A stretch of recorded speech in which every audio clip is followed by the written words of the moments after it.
बोली बाके बिहारी लाल की, सच्चिदानंद भगवान की। राधे राधे भक्तों। सुखदेव जी कहते हैं कि एक बार ब्रह्मा जी को संदेह हुआ कि वृंदावन के अंदर जो कृष्ण है क्या वो नारायण का ही अवतार है या कोई साधारण बालक। मैं उनकी परीक्षा लूंगा। उनकी परीक्षा लेने के लिए वृंदावन आ गए। उस समय भगवान कृष्ण अपने सखाओं के साथ में क्रीड़ा कर रहे थे और बछड़े हरी हरी घास खा रहे थे।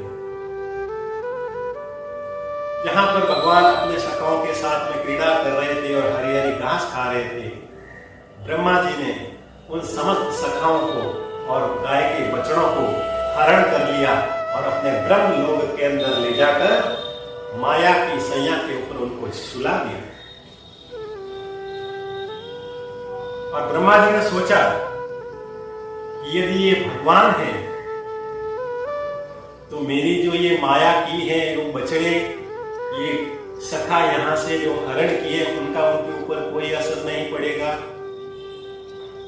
और साधारण बालक होगा तो फूट फूट कर रोएंगे कि मेरे सखा कहां गए, मेरे बछड़े कहां गए। बहुत समय बीतने के बाद भी जब कृष्ण के सखा और गाय के बछड़े नहीं आए, तब कृष्ण ने मन के अंदर सोचा और अंतर ध्यान किया। ध्यान लगाकर देखा कि गाय के बछड़े और सखाओं को तो ब्रह्मा जी ने हरण करके अपने सत्य लोक के अंदर माया के सैया पर सुला दिया है। भगवान भी कोई कम नहीं है। उन्होंने सोचा कि ब्रह्मा जी मेरी परीक्षा ले रहे हैं, मैं भी अपनी लीला को उनको बताता। तो भगवान ने जितने बछड़े और सखाओं को हरण किया था उतने ही अपने शरीर से उनको प्रकट कर दिया। जिस रूप के अंदर, जिस स्वभाव के अंदर, जिस रंग के अंदर उनके सखा थे, उनके गाय के बछड़े थे, उतने ही रूप भगवान ने कर लिए।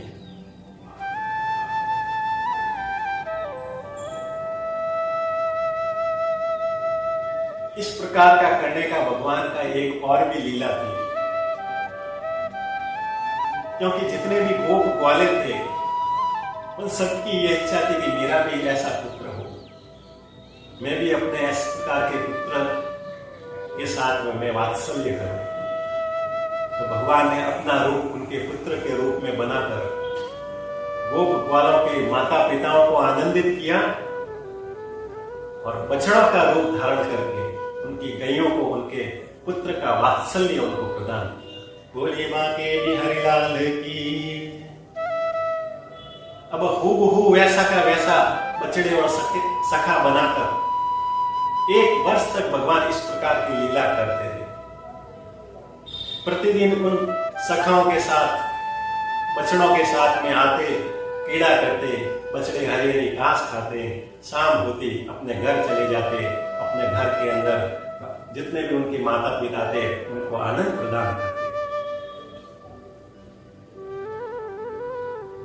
1 वर्ष बीत जाने के बाद में ब्रह्मा जी ने सोचा कि अब 1 वर्ष हो गया है, जाकर देखता हूं कृष्ण की क्या दशा है।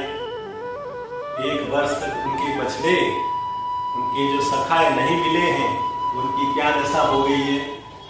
उनके घर वालों ने उनके ऊपर क्या क्या लांछन लगाया होगा कि तुम्हारे साथ में गए तो अभी तक आए नहीं, ये तुम्हारे कारण ही हुआ है। लेकिन जैसे ही ब्रह्मा जी नीचे आए और वृंदावन में देखा तो भगवान श्री कृष्ण उन सखाओं के साथ, उन गाय के बछड़ों के साथ में खेल रहे हैं जिनको उन्होंने हरण कर ब्रह्म लोक के अंदर माया की सैया पर लेटा रखा। ऐसा देखकर ब्रह्मा जी आश्चर्य में पड़ गए कि मैंने तो वहां पर सुलाया था और यहां पर मेरे आने से पहले कैसे आ गए। तुरंत ब्रह्म लोक के अंदर गए और वहां पर देखा तो वही गाय के बछड़े और सखाए वहां पर माया की सैया पर सो रहे हैं। फिर आश्चर्य में पड़ गए, मेरे से पहले वहां कैसे आ गए। तुरंत नीचे गए तो देखा कि वृंदावन में वहीं भगवान के साथ में क्रीड़ा कर रहे हैं, बछड़े हरी हरी घास खा रहे हैं, आनंद ले रहे हैं। ब्रह्मलोक में गए तो वहां पर भी वही मिले, वृंदावन में गए तो भी वहां पर वही मिले।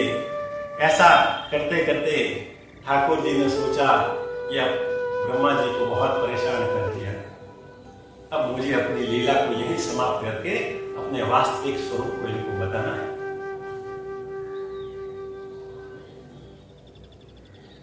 अब जैसे ब्रह्मा जी ब्रह्मलोक में गए तो देखा कि वहां पर ब्रह्मा जी के सिंहासन पर ब्रह्मा जी जैसा स्वयं हूबहू वहां पर बैठे थे। अब अपने जैसे ब्रह्मा को देखकर ब्रह्मा जी भी आश्चर्यचकित हो गए। अब ब्रह्मा जी वृंदावन से ब्रह्मलोक और ब्रह्मलोक से वृंदावन के चक्कर खाते खाते स्वयं चक्कर के अंदर पड़ गए और मन ही मन सोचने लगे कि ये क्या माया है। जब ब्रह्मा जी ने अंतर ध्यान किया तो देखा कि कृष्ण कोई और नहीं, नारायण का ही अवतार है और जो जितने भी जो गाय के बछड़े और सखाएं कृष्ण के साथ खेल रहे हैं वो कृष्ण के ही रूप हैं, उनके ही स्वरूप हैं। ऐसे इतने अद्भुत स्वरूप को देखकर ब्रह्मा जी को ये विश्वास हो गया कि अब ये कोई साधारण बालक नहीं, ये तो साक्षात भगवान है। बोली बाकी बिहारी लाल की। ब्रह्मा जी तुरंत कृष्ण के चरणों में वंदन किया और कहने लगे कि आपकी माया विलक्षण है, मैंने आपके ऊपर संदेह किया है, मुझे क्षमा कीजिए। भगवान मुस्कुराए और इस प्रकार से ब्रह्मा जी ने जो गाय के बछड़े और उनके शखाओं को सैया पर लिखाया था उनको पुनः लौटा दिया। इस प्रकार से भगवान कृष्ण ने ब्रह्मा जी के संदेह को अपनी लीलाओं के द्वारा दूर किया। बोली भागवत भगवान की।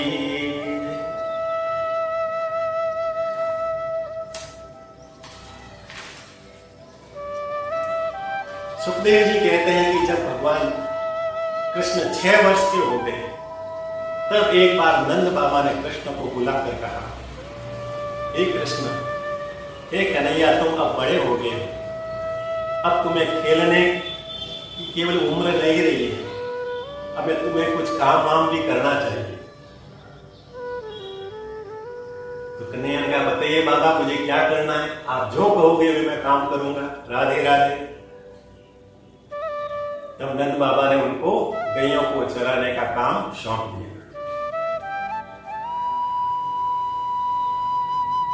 कृष्ण ने कहा कि हे बाबा, आपने जो कहा है मैं ईमानदारी के साथ में करूंगा। जैसे ही नंद बाबा ने कहा, अगले दिन स्नान करके सुंदर सुंदर वस्त्र पहनकर, गले के अंदर वैजंती माला पहनकर, हाथ में मुरली लेकर भगवान कृष्ण पहली बार, पहले तो बछड़ों को चरा रहे थे, अब पहली बार गैयों को चराने के लिए उस दिन रवाना हुए। वो दिन था कार्तिक मास के कृष्ण पक्ष की अष्टमी का दिन, जिस दिन भगवान पहली बार गैयों को चराने के लिए वृंदावन में गए। उसी दिन को हम गोपाष्टमी के रूप में हम यहाँ पर मनाते हैं। बोलिए गोपाल श्री कृष्ण की। उस दिन से भगवान ने गैयों को चराना प्रारंभ किया तो भगवान के भक्तों ने उनको गोपाल के नाम से भी पुकारने लगे।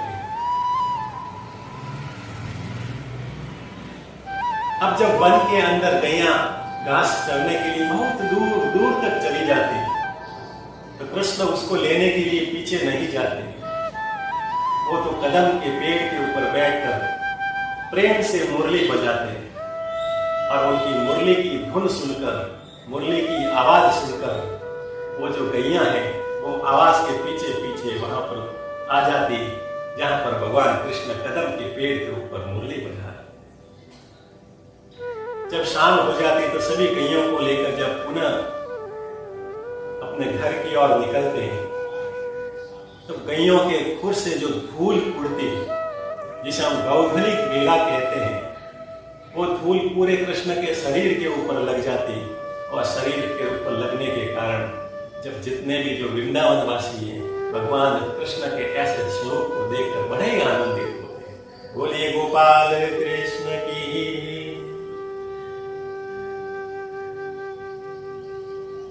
सुखदेव जी कहते हैं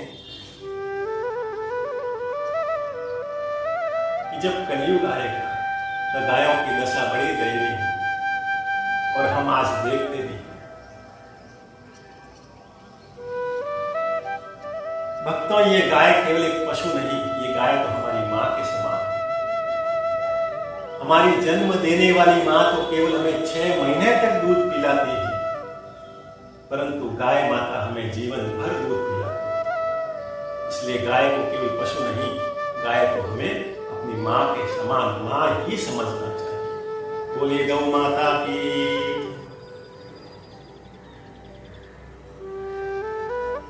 परंतु गौ माता की जिस प्रकार से हम वर्तमान में दयनीय स्थिति देख रहे हैं, यदि ऐसे ही रही तो गौ माता की संख्या धीरे धीरे घट जाएगी, और ऐसा समय रहेगा कि गौ माता केवल देखने के लिए रहेगी, कुछ भी रहेगी। हम सनातनियों का ही कर्तव्य है कि गौ माता को वो स्थान पुनः प्रदान किया जाए जब भगवान कृष्ण उनको गैयों को वृंदावन चराते थे। वो जो स्थान है वो हम कलयुग के अंदर देना हमारा कर्तव्य है। सबसे पहले तो गौ को यदि पालने के योग्य हमारे पास हो तो गौ पालना चाहिए। यदि हम पाल न सके तो गौशाला के अंदर किसी एक गाय को जीवन भर के लिए हम पालने के लिए गोद में ले लें,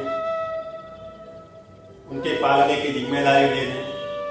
इतना भी न कर सके तो प्रतिदिन गाय को गौशाला में जाकर या जहां कहीं भी गौ है वहां पर हरी हरी घास खिलाना चाहिए। प्रतिदिन भी जाने का यदि कोई कारण न हो तो विशेष दिन हो, 11 हो, पूनम हो, अमावस्या दिन हो, जन्म दिवस हो, विवाह की सालगिरह हो, अपने घर के कोई भी जो गुजर गए उसकी पुण्यतिथि हो, उनके अवसर पर हमें गौशाला में जाकर गौ को जितना हो सके हम उनका सहयोग करना चाहिए। शास्त्रों में लिखा है कि गायों में हजारों देवी देवताओं का निवास है। यदि हम हजारों देवी देवताओं का पूजन नहीं कर सकते हैं तो केवल एक गाय का पूजन कर ले, एक गाय की सेवा कर ले तो हमें हजारों देवी देवताओं के पुण्य का प्राप्त होगा। बोलिए मां के बियाने लाल की। हजारों देवी देवताओं को यदि नहीं पूज सकते तो एक गाय को पूजे तो हजारों देवी देवताओं के फल के बराबर ही हमको पुण्य मिलता है। और हमारे पुण्य के खाते में जब जमा होता है तो आने वाली यदि जीवन के अंदर जो घटनाएं घटती हैं, दुख आता है, उस समय ये किए गए पुण्य हमारे काम आते हैं। बोलिए गौ माता